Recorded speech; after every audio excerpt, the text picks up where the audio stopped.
Friends, ಬಿಸಿ expert YouTube ಚಾನಲ್ಗೆ ನಿಮಗೆಲ್ಲರಿಗೂ ಸ್ವಾಗತ. ಸೊ ಫ್ರೆಂಡ್ಸ್, ಪ್ರೀವಿಯಸ್ ವಿಡಿಯೋದಲ್ಲಿ ನಾವೇನ್ ಡಿಸ್ಕಸ್ ಮಾಡಿದ್ವಿ, ಇಫ್ ಸ್ಟೇಟ್ಮೆಂಟ್ಸ್ ಬಗ್ಗೆ ಡಿಸ್ಕಸ್ ಮಾಡಿದ್ವಿ. ಸೊ ಇವತ್ತಿನ ವಿಡಿಯೋದಲ್ಲಿ ಏನ್ ಮಾಡೋಣ, ಇಫ್ ಎಲ್ಸ್ ಸ್ಟೇಟ್ಮೆಂಟ್ಸ್ ಬಗ್ಗೆ ಡಿಸ್ಕಸ್ ಮಾಡೋಣ. ಹಾಗಂದ್ರೆ ಜಾವಾದಲ್ಲಿ ಇಫ್ ಎಲ್ಸ್ ಸ್ಟೇಟ್ಮೆಂಟ್ ಅಂದ್ರೇನು, ಅದು ಯಾವ ರೀತಿ ವರ್ಕ್ ಆಗುತ್ತೆ ಅನ್ನೋದನ್ನ ನೋಡೋಣ. ಸೊ ಏನ್ ಮಾಡೋಣ, ಇವತ್ತಿನ ವಿಡಿಯೋದಲ್ಲಿ ಇಫ್ ಎಲ್ಸ್ ಸ್ಟೇಟ್ಮೆಂಟ್ಸ್ ಬಗ್ಗೆ ಡಿಸ್ಕಸ್ ಮಾಡೋಣ. ಸೊ ಇದು ಯಾವ ರೀತಿ ವರ್ಕ್ ಆಗುತ್ತೆ ಅಂದ್ರೆ, ಸೇಮ್ ಇಫ್ ಯಾವ ರೀತಿ ವರ್ಕ್ ಆಗುತ್ತೆ ಅದೇ ರೀತಿನೇ ವರ್ಕ್ ಆಗುತ್ತೆ. ಸೊ ಇವಾಗ ಫಾರ್ ಎಕ್ಸಾಂಪಲ್ ನಾವೇನ್ ಮಾಡ್ತೇವೆ, ಒಂದು ಕಂಡೀಷನ್ ನ ಕೊಡ್ತೇವೆ. ಸೊ ಆ ಕಂಡೀಷನ್ ಟ್ರೂ ಇತ್ತು ಅಂದ್ರೆ ನಮ್ಗೆ ಈ ಸ್ಟೇಟ್ಮೆಂಟ್ ಪ್ರಿಂಟ್ ಆಗಬೇಕು, ಅಥವಾ ಈ ಕಂಡೀಷನ್ ಫಾಲ್ಸ್ ಆಯ್ತು ಅಂದ್ರೆ ಅದ್ರ ಎಲ್ಸ್ ನಲ್ಲಿ ನಾವೇನ್ ಬರ್ದಿರ್ತೀವಿ ಆ ಸ್ಟೇಟ್ಮೆಂಟ್ ನಮ್ಗೆ ಪ್ರಿಂಟ್ ಆಗ್ಬೇಕು ಅಂತ ಹೇಳ್ತೀವಿ. ಸೊ ಇದು ನಾರ್ಮಲ್ ನಾವು ಈ ರೀತಿ ಹೇಳಿದ್ವಿ. ಬಟ್ ನಾವು ಪ್ರೋಗ್ರಾಮ್ ದಲ್ಲಿ ಏನ್ ಮಾಡ್ತೀವಿ, ಇಫ್ ಮತ್ತು ಎಲ್ಸ್ ಅನ್ನೋ ಕೀವರ್ಡ್ಸ್ ಅನ್ನ ಯೂಸ್ ಮಾಡ್ಕೊಂಡು ಇಂಥ ಸ್ಟೇಟ್ಮೆಂಟ್ಸ್ ಮೇಲೆ ವರ್ಕ್ ಮಾಡ್ತೀವಿ ಫ್ರೆಂಡ್ಸ್. ಸೊ ನಾವು ಅದರ ಡೆಫಿನೇಷನ್ ಅನ್ನ ನೋಡೋಣ. An if statement can be followed by an optional. ಏನು if ಸ್ಟೇಟ್ಮೆಂಟ್ ಅನ್ನ ಬರೆಯುವಾಗ ನಾವು ಎಲ್ಸ್ ಸ್ಟೇಟ್ಮೆಂಟ್ ಅನ್ನು ಬರೀಲೇಬೇಕು ಅಂತ ನಮಗೆ ಯಾವಾಗ ಎಲ್ಸ್ ಸ್ಟೇಟ್ಮೆಂಟ್ ಬೇಕಾಗುತ್ತೆ ಅವಾಗ ಮಾತ್ರ ನಾವೇನ್ ಮಾಡಬಹುದು, ಎಲ್ಸ್ ಸ್ಟೇಟ್ಮೆಂಟ್ ಅನ್ನ ಯೂಸ್ ಮಾಡ್ಕೋಬಹುದು. else statement which executes when the boolean expression is false. So ಇದು ಕಂಡೀಷನಲ್ ಸ್ಟೇಟ್ಮೆಂಟ್ಸ್ ಏನಿರುತ್ತೆ ನೋಡಿ, ಬೂಲಿಯನ್ ಎಕ್ಸ್ಪ್ರೆಷನ್ ಮೇಲೆ ವರ್ಕ್ ಆಗುತ್ತೆ. ಅಂದ್ರೆ ಟ್ರೂ, ಝೀರೋ, ಟ್ರೂ ಮತ್ತೆ ಫಾಲ್ಸ್ ಅದ್ರ ಮೇಲೆ ವರ್ಕ್ ಆಗುತ್ತೆ. ಟ್ರೂ ಇದ್ರೆ ನಮ್ಗೆ ಈ ಕಂಡೀಷನ್ ಬೇಕು, ಅದೇ ಫಾಲ್ಸ್ ಆದ್ರೆ ನಮ್ಗೆ ಈ ಸ್ಟೇಟ್ಮೆಂಟ್ ಎಕ್ಸಿಕ್ಯೂಟ್ ಆಗಬೇಕು. ಸೊ ರಿಯಲ್ ಲೈಫ್ ಎಕ್ಸಾಂಪಲ್ ಅನ್ನ ಕನ್ಸಿಡರ್ ಮಾಡಿದ್ರೆ, ಸೊ ಫ್ರೆಂಡ್ಸ್ ನಾವೇನ್ ಮಾಡಿದ್ವಿ, ಪ್ರೀವಿಯಸ್ ವಿಡಿಯೋದಲ್ಲಿ ಕೂಡ ಒಂದು ಎಕ್ಸಾಂಪಲ್ ನ ಡಿಸ್ಕಸ್ ಮಾಡಿದ್ವಿ. ಸೊ ಅದೇ ಎಕ್ಸಾಂಪಲ್ ನ ತಗೋಣ. ಸೊ ಏನ್ ಮಾಡ್ಬೇಕು ಅಂತಂದ್ರೆ, ಫಾರ್ ಎಕ್ಸಾಂಪಲ್ ಇವಾಗ ನಾವು SLC ರಿಸಲ್ಟ್ ಅನ್ನ ಕನ್ಸಿಡರ್ ಮಾಡಿದ್ವಿ. ಸೊ SLC ರಿಸಲ್ಟ್ ಜಾಸ್ತಿ ಬಂತಂದ್ರೆ ನಾವು ಸೈನ್ಸ್ ಮಾಡೋಣ. ಸೊ ಇದು ನಮ್ ಕಂಡೀಷನ್ ಟ್ರೂ ಆಯ್ತು ಅಂದ್ರೆ ನಾವ್ ಏನ್ ಎಕ್ಸೆಪ್ಟ್ ಮಾಡಿದ್ವಿ, ನಾವು ಅಷ್ಟು ಮಾರ್ಕ್ಸ್ ನಮ್ಗೆ ಬಂತು ಅಂತಂದ್ರೆ ನಾವೇನ್ ಮಾಡ್ಬೇಕು, ಸೈನ್ಸ್ ಮಾಡ್ಕೋಬೇಕು ಅನ್ಕೊಂಡಿದ್ವಿ. ಬಟ್ ಏನಾಯ್ತು, ನಮ್ದು ಕಂಡೀಷನ್ ಫಾಲ್ಸ್ ಆಯ್ತು, ನಮ್ದು ಮಾರ್ಕ್ಸ್ ಏನಾಯ್ತು ಸ್ವಲ್ಪ ಲೋ ಬಂತು. ಸೊ ಅವಾಗ ನಾವೇನ್ ಮಾಡ್ತೀವಿ, ಆಟೋಮೆಟಿಕ್ ಆಗಿ ಕಾಮರ್ಸ್ ಗೆ ಹೋದ್ವಿ. ಸೊ ಇಂಟ್ರೆಸ್ಟ್ ಮೇಲೆ ಕೂಡ ಹೋಗ್ತೀರಿ, ಅದಲ್ಲ ನಾನು ಕಂಡೀಷನ್ ನ ಹೇಳ್ತಾ ಇದ್ದೀನಿ. ಸೊ ನಮ್ಗೆ ಬೇಕಾದಷ್ಟು ಇಷ್ಟು ಕಂಡೀಷನ್, ನಮ್ಗೆ ಈ ಕಂಡೀಷನ್ ಟ್ರೂ ಆಯ್ತು ಅಂದ್ರೆ ನಂಗೆ ಈ ಸ್ಟೇಟ್ಮೆಂಟ್ ಎಕ್ಸಿಕ್ಯೂಟ್ ಆಗಬೇಕು. ನಂಗೆ ಒಂದ್ ವೇಳೆ ಈ ಕಂಡೀಷನ್ ಫಾಲ್ಸ್ ಆಯ್ತು ಅಂತಂದ್ರೆ ನೆಕ್ಸ್ಟ್ ಏನಿರುತ್ತೆ ನಮ್ಗೆ ಸ್ಟೇಟ್ಮೆಂಟ್ ಅದು ಎಕ್ಸಿಕ್ಯೂಟ್ ಆಗ್ಬೇಕು. ಇಷ್ಟೇ ಫ್ರೆಂಡ್ಸ್ ಇದ್ರ ಲಾಜಿಕ್, ಮತ್ತೇನಿಲ್ಲ. ಸೊ ನೆಕ್ಸ್ಟ್ ನೋಡೋಣ ಅದ್ರ ಸೆಂಟೆಕ್ಸ್ ಯಾವ ರೀತಿ ಇರುತ್ತೆ. ಇಫ್ ಬೂಲಿಯನ್ ಎಕ್ಸ್ಪ್ರೆಷನ್ ಅಂದ್ರೆ ಇಫ್ ಕಂಡೀಷನ್ ನಾವೇನ್ ಮಾಡ್ತೀವಿ, ಇಲ್ಲಿ ಕಂಡೀಷನ್ ಅನ್ನ ಕೊಡ್ತೇವೆ. ಯಾವ್ದಾದ್ರು ನೀವು ಕಂಡೀಷನ್ ಕೊಡ್ಬೋದು. For n is equals to 0 ಕೊಡ್ಬೋದು, ಅಥವಾ n is greater than 0, n is less than 0, ಅಥವಾ ಎನಿ ನಂಬರ್ ಕೂಡ ಕೊಡ್ಬೋದು. ಈ ರೀತಿ ನಾವೇನ್ ಮಾಡ್ಬೋದು, ಕಂಡೀಷನ್ ನ ಚೆಕ್ ಮಾಡ್ತೀವಿ. ಸೊ ಈ ಕಂಡೀಷನ್ ಟ್ರೂ ಆಯ್ತು ಅಂತಂದ್ರೆ ನಮ್ಗೆ ಏನ್ ಬೇಕು, ಇಲ್ಲಿ ಏನ್ ನಾವು ಸ್ಟೇಟ್ಮೆಂಟ್ಸ್ ಅನ್ನ ಬರೆದಿರ್ತೀವಿ ಆ ಸ್ಟೇಟ್ಮೆಂಟ್ಸ್ ಎಕ್ಸಿಕ್ಯೂಟ್ ಆಗಬೇಕು. ಸೊ ಒಂದ್ ವೇಳೆ ನಮ್ದು ಈ ಕಂಡೀಷನ್ ಇಲ್ಲಿ ಫಾಲ್ಸ್ ಆಯ್ತು ಅಂತ ತಿಳ್ಕೊಳ್ಳಿ, ಅವಾಗ ಎಲ್ಲಿ ಬರ್ಬೇಕದು, ಎಲ್ಸ್ ಪಾರ್ಟಿಗೆ ಬಂದು ಇಲ್ಲಿರುವಂತಹ ಸ್ಟೇಟ್ಮೆಂಟ್ಸ್, ಮಲ್ಟಿಪಲ್ ಸ್ಟೇಟ್ಮೆಂಟ್ಸ್ ಇರ್ಬೋದು ಅಥವಾ ಸಿಂಗಲ್ ಸ್ಟೇಟ್ಮೆಂಟ್ ಕೂಡ ಇರ್ಬೋದು, ಅವು ಏನಾಗಬೇಕು, ನಮ್ಗೆ ಎಕ್ಸಿಕ್ಯೂಟ್ ಆಗ್ಬೇಕು. ಬಟ್ ನಾವು ಇದನ್ನ ಇಫ್ ಸ್ಟೇಟ್ಮೆಂಟ್ ಗೆ ಕನ್ಸಿಡರ್ ಮಾಡಿದ್ರೆ ಅಲ್ಲಿ ನಾವೇನ್ ಮಾಡ್ತಿದ್ವಿ, ಒಂದೇ ಕಂಡೀಷನ್ ನೋಡ್ತಿದ್ವಿ. ಅಂದ್ರೆ ಒಂದ್ ವೇಳೆ ಈ ಕಂಡೀಷನ್ ಟ್ರೂ ಆಯ್ತು, ಓಕೆ, ಇದ್ರೊಳಗಿರುವಂತ ಸ್ಟೇಟ್ಮೆಂಟ್ ಎಕ್ಸಿಕ್ಯೂಟ್ ಆಗ್ತಿತ್ತು, ಮತ್ ಅದ್ರ ಕಂಟ್ರೋಲ್ ಎಲ್ಲಿ ಬರ್ತಿತ್ತು, ಲಾಸ್ಟ್ ಅಂದ್ರೆ if statement after the if statement ಬಂದ್ಬಿಡ್ತಿತ್ತು. ಸೊ ಅಲ್ಲಿ ಏನಾದ್ರು ಬರ್ತಿದ್ರೆ ಎಕ್ಸಿಕ್ಯೂಟ್ ಆಗ್ತಿತ್ತು, ಇಲ್ಲ ಅಂದ್ರೆ ಇಲ್ಲ. ಸೊ ಅಲ್ಲಿ ಇಫ್ ಅಂದ್ರೆ ಒಂದ್ ಸ್ಟೇಟ್ಮೆಂಟ್ ಆಗ್ತಿತ್ತು. ಬಟ್ ಇಲ್ಲೇ ಅಲ್ಟರ್ನೇಟಿವ್ ಕೂಡ ಏನ್ ಮಾಡ್ಬೋದು, ನಾವು ಥಿಂಕ್ ಮಾಡ್ಬೋದು. ನಮ್ಗಿದು ಬೇಕಾ, ಓಕೆ ಸಿಕ್ತು, ಇಲ್ಲ ಅಂತಂದ್ರೆ ನಾವು ಇದನ್ನ ಕೂಡ ಮಾಡ್ಬೋದು. ಆ ರೀತಿ ಅಲ್ಟರ್ನೇಟಿವ್ ಕೂಡ, ಫಾರ್ ಎಕ್ಸಾಂಪಲ್ ಬೆಟರ್ ನಾವು ಜಾಬ್ ನ ಟ್ರೈ ಮಾಡ್ತಿರ್ತೀವಿ, ಈ ಜಾಬ್ ಸಿಕ್ತು, ಓಕೆ ಇದಕ್ಕೆ ಹೋಗ್ಬಿಡ್ತೇವೆ. ಒಂದ್ ವೇಳೆ ಆ ಜಾಬ್ ನಮ್ಗೆ ಸಿಗ್ಲಿಲ್ಲ ಅಂದ್ರೆ ಇನ್ನೊಂದು ಜಾಬ್ ಏನ್ ಮಾಡ್ತೀವಿ, ನಾವು ಟ್ರೈ ಮಾಡ್ತೀವಿ. ಸೊ ಅದೇ ರೀತಿ ಕೂಡ ಇಲ್ಲಿ ನಾವು ವರ್ಕ್ ಮಾಡ್ತೀವಿ friends. If the Boolean expression is evaluate to true, then the if block of the code will be executed. ಇಲ್ಲೇನ್ ಎಕ್ಸ್ಪ್ರೆಷನ್ ಹೇಳಿದೆ ನೋಡಿ, ಅದೇ ಇಲ್ಲಿ ಏನಿದೆ ಸ್ಟೇಟ್ಮೆಂಟ್ ಫಾರ್ಮ್ ದಲ್ಲಿ ಇದೆ. Otherwise else block of the code will be executed. ಏನಾಗುತ್ತೆ, ಇದ್ರ ಫ್ಲೋ ಚಾರ್ಟ್ ಅನ್ನ ನೋಡಿ, ಅಂದ್ರೆ ಈಸಿಯಾಗಿ ಅಂಡರ್ಸ್ಟ್ಯಾಂಡ್ ಆಗುತ್ತೆ, ಯಾವುದೇ ರೀತಿಯಾದಂತಹ ಕನ್ಫ್ಯೂಷನ್ ಇರೋದಿಲ್ಲ.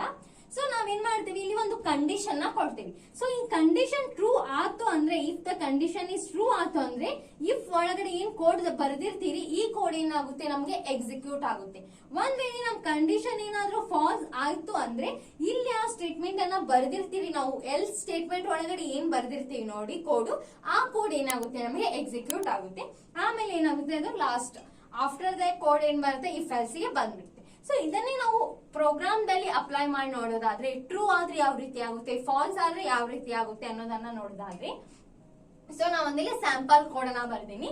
ಸೊ ಇಂಟ್ ನಂಬರ್ ಏನ್ ಮಾಡಿ ನಾನು 10 ಅನ್ನ ಕೊಡ್ತೀನಿ.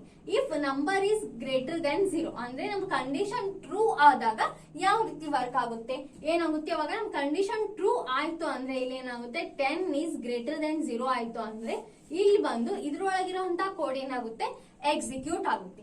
ಅದೇ ನಮ್ ಕಂಡೀಷನ್ ಇವಾಗ ಫಾಲ್ಸ್ ಆಯ್ತು ಅಂದಾಗ ಅಂದ್ರೆ ಇಲ್ಲಿ ಏನೈತಿ 10 ಈಸ್ ಲೆಸ್ ದೆನ್ 0 ಅನ್ನ ತಗೊಂಡಾಗ ಏನಾಗುತ್ತೆ ಇದು ಕೋಡ್ ನಮ್ದು ಎಕ್ಸಿಕ್ಯೂಟ್ ಆಗಲ್ಲ, ಇಲ್ಲಿ ಬರೀತಿರುವಂತಹ ಕೋಡ್ ಏನಾಗುತ್ತೆ ಎಕ್ಸಿಕ್ಯೂಟ್ ಆಗುತ್ತೆ.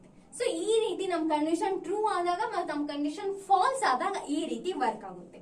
ಸೊ ಇದ್ರ ಬೇಸ್ ಮೇಲೆ ಒಂದು ಪ್ರೋಗ್ರಾಮಿಂಗ್ ಎಕ್ಸಾಂಪಲ್ ಅನ್ನ ನೋಡೋಣ, ಅಂದ್ರೆ ಕ್ಲಿಯರ್ ಆಗಿ ಅಂಡರ್ಸ್ಟ್ಯಾಂಡ್ ಆಗುತ್ತೆ. ಸೊ ನೀವು ಇದನ್ನ ಎಲ್ಲೆಲ್ಲಿ ಅಪ್ಲೈ ಮಾಡಬಹುದು ಅಂತಂದ್ರೆ ನಿಮ್ ಕಡೆ 2 ಚಾಯ್ಸಸ್ ಇದ್ದಾಗ, ಫಾರ್ ಎಕ್ಸಾಂಪಲ್ ಪಾಸಿಟಿವ್ ನಂಬರ್ ಆಗಿರ್ಬೋದು, ನೆಗೆಟಿವ್ ನಂಬರ್ ಆಗಿರ್ಬೋದು, ಯೂಸರ್ ಕಡೆಯಿಂದ ಒಂದು ನಂಬರ್ಸ್ ಅನ್ನ ರೀಡ್ ಮಾಡೋಣ, ಆ ನಂಬರು ಪಾಸಿಟಿವ್ ಇದೆಯೋ ನೆಗೆಟಿವ್ ಇದೆಯೋ ಅಂತ ಚೆಕ್ ಮಾಡೋಣ.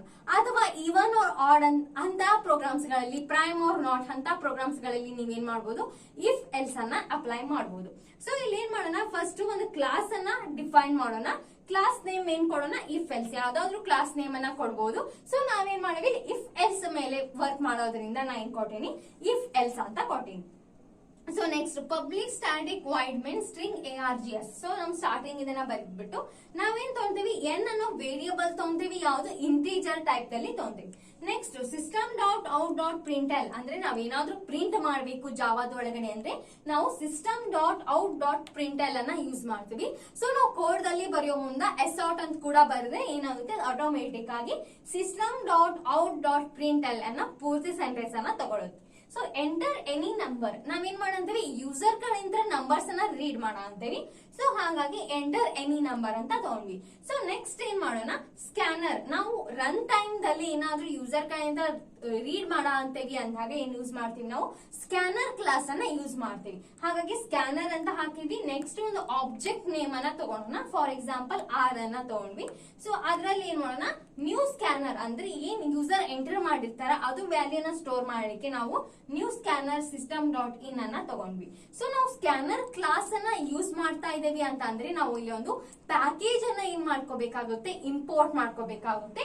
ಅದನ್ನ ಇಂಪೋರ್ಟ್ ಮಾಡ್ಕೊಂಡ import Java dot util dot scanner. So ಇದು ಸ್ಕ್ಯಾನರ್ ಒಳಗಡೆ ಏನಿರುತ್ತೆ ನಮ್ದು ಸ್ಕ್ಯಾನರ್ಸ್ ಕ್ಲಾಸ್ ಇರುತ್ತೆ. ಸೊ ಹಾಗಾಗಿ ಅದು ಪ್ಯಾಕೇಜ್ ಅನ್ನ ನಾವೇನ್ ಮಾಡ್ಕೋಬೇಕಾಗುತ್ತೆ ಇಂಪೋರ್ಟ್ ಮಾಡ್ಕೋಬೇಕಾಗುತ್ತೆ. Next R dot next int ಅಂತ ಅಂದ್ರೆ ನೆಕ್ಸ್ಟ್ ವ್ಯಾಲ್ಯೂ ಅನ್ನ ನಾವು ರೀಡ್ ಮಾಡೋಣ. ಸೊ ಅದನ್ನ ಎದ್ರಾಗ ಸ್ಟೋರ್ ಮಾಡೋಣ ಎನ್ ಅನ್ನೋ ವೇರಿಯಬಲ್ ನಲ್ಲಿ ಏನ್ ಮಾಡೋಣ ಸ್ಟೋರ್ ಮಾಡೋಣ, ಯಾಕಂದ್ರೆ ನಮ್ಗೆ ಚೆಕ್ ಮಾಡ್ಲಿಕ್ಕೆ ಬೇಕು. ಸೊ ಯೂಸರ್ ಏನ್ ಎಂಟರ್ ಮಾಡಿರ್ತಾರ ಆ value greater than equals to 0 ಅಂತ ಚೆಕ್ ಮಾಡೋಣ. ಸೊ ಆ ಕಂಡೀಷನ್ ಏನಾದ್ರೂ ಟ್ರೂ ಇತ್ತು ಅಂತಂದ್ರೆ for example N is greater than equals to 0 ಇತ್ತು ಅಂದ್ರೆ ನಮ್ಗೆ ಏನ್ ಪ್ರಿಂಟ್ ಆಗ್ಬೇಕು ಅದು ಪಾಸಿಟಿವ್ ನಂಬರ್ ಅಂತ ಪ್ರಿಂಟ್ ಆಗ್ಬೇಕು. ಎಲ್ಸ್ ಅದೇನಾದ್ರೂ ಲೆಸ್ ದೆನ್ 0 ಇತ್ತು ಅಂದ್ರೆ ಆ ಕಂಡೀಷನ್ ಇದು ಫಾಲ್ಸ್ ಆಯ್ತು ಅಂದ್ರೆ ನಮಗೆ ಎಲ್ಸ್ ಅಲ್ಲಿ ಬರ್ದಿರುವಂತ ಸ್ಟೇಟ್ಮೆಂಟ್ ನೆಗೆಟಿವ್ ನಂಬರ್ ಅಂತ ಪ್ರಿಂಟ್ ಆಗ್ಬೇಕು. ಸೊ ಇದನ್ನ ಯಾವ ರೀತಿ ಅಂತ ಔಟ್ಪುಟ್ ಅನ್ನ ಚೆಕ್ ಮಾಡಿ ನೋಡಿ. ಸೊ ಇವಾಗ ಏನ್ ಮಾಡೋಣ ನಾವು ಯೂಸರ್ ಕಡೆಯಿಂದ ಏನ್ ಮಾಡೋಣ ಒಂದು ವ್ಯಾಲ್ಯೂ ಅನ್ನ ರೀಡ್ ಮಾಡೋಣ. ಫಾರ್ ಎಕ್ಸಾಂಪಲ್ ನಾನು 10 ಅಂತ ಕೊಟ್ಟೆ ಅಂತ ಅನ್ಕೊಳ್ಳಿ. So 10 is greater than equals to 0 condition ಏನಾಯ್ತು ಇಲ್ಲಿ ಟ್ರೂ ಆಯ್ತು. ಹಾಗಾಗಿ ಏನಾಗುತ್ತೆ ಇಲ್ಲಿ ಇಫ್ ಒಳಗಡೆ ಏನ್ ಸ್ಟೇಟ್ಮೆಂಟ್ ಇದೆ ನಮ್ದು ಅದು ಎಕ್ಸಿಕ್ಯೂಟ್ ಆಗುತ್ತೆ. ಇಲ್ಲಿ ಏನ್ ಬರುತ್ತೆ ಪಾಸಿಟಿವ್ ನಂಬರ್ ಅಂತ ಬರುತ್ತೆ, ಪಾಸಿಟಿವ್ ನಂಬರ್ ಅಂತ ಬರುತ್ತೆ. ಅದೇ ಫಾರ್ ಎಕ್ಸಾಂಪಲ್ ನಾನು ಇಲ್ಲಿ ಏನಾದ್ರೂ -20 ಅಂತ ರೀಡ್ ಮಾಡಿದೆ ಅನ್ಕೊಳ್ಳಿ. ಸೊ ಇಲ್ಲಿ ಏನಾಗುತ್ತೆ -20 is greater than equals to 0 ಅಂತ ಬರುತ್ತೆ. ಸೊ ನಮ್ ಕಂಡೀಷನ್ ಏನಾಯ್ತು ಇಲ್ಲಿ ಫಾಲ್ಸ್ ಆಯ್ತು. ಸೊ ಹಾಗಾಗಿ ಏನ್ ಮಾಡುತ್ತೆ ಇದು ಸ್ಕಿಪ್ ಆಗುತ್ತೆ. ಎಲ್ಸ್ ದಲ್ಲಿ ನಾವೇನ್ ಸ್ಟೇಟ್ಮೆಂಟ್ ಬರ್ದೇವಿ ಅದು ಎಕ್ಸಿಕ್ಯೂಟ್ ಆಗುತ್ತೆ, ಇದು ನೆಗೆಟಿವ್ ನಂಬರ್ ಅಂತ ಎಕ್ಸಿಕ್ಯೂಟ್ ಆಗುತ್ತೆ ಫ್ರೆಂಡ್ಸ್. ಸೊ ಈ ರೀತಿಯಾಗಿ ಇದು ವರ್ಕ್ ಆಗುತ್ತೆ. ಇದೇ ರೀತಿ ಇವನ್ ಆರ್ ಆಡ್ ಕೂಡ ನಾವು ಚೆಕ್ ಮಾಡಬಹುದು. ಸೊ ಫ್ರೆಂಡ್ಸ್ ಈ ವಿಡಿಯೋ ಇಷ್ಟ ಅಂದ್ರೆ ಖಂಡಿತವಾಗಿ ಲೈಕ್ ಮಾಡಿ, ಶೇರ್ ಮಾಡಿ ಮತ್ತು ಸಬ್ಸ್ಕ್ರೈಬ್ ಮಾಡಿ. Thank you for watching.